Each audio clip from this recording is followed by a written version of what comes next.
Dati nagtataka ako kung bakit gustong-gusto ni ama ng kape.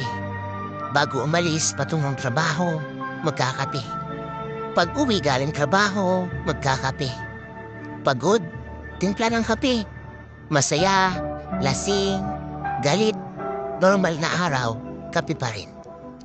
Nung tinikman ko naman yung kape, sinikmura lang naman ako. Pero nagbago ang tingin ko sa kape nung nagsimula na akong magpuyat sa mga pangarap para sa aking pamilya at sa aking sarili. Hindi pala yung kape ang nakaka-addict, yung pakiramdam pala. Hindi lang kasi siya basta likido na may matamis at mapait na lasa. Isa siyang pahinga. Bawat higop ng kape, oras mo iyon para sa iyong sarili. Bawat segundo na dumadaan habang hawak ang baso, iyon pala ang espasyo para maisip mo kung ano ang sunod na plano. Sunod na hakbang, patungo sa pangarap mong maging ikaw. Habang tumatanda ako, mas nabubustuhan ko na ang kape. Ganon marahil kapag kailangan mo ng saglit na pahinga sa nakakapagod na mundo.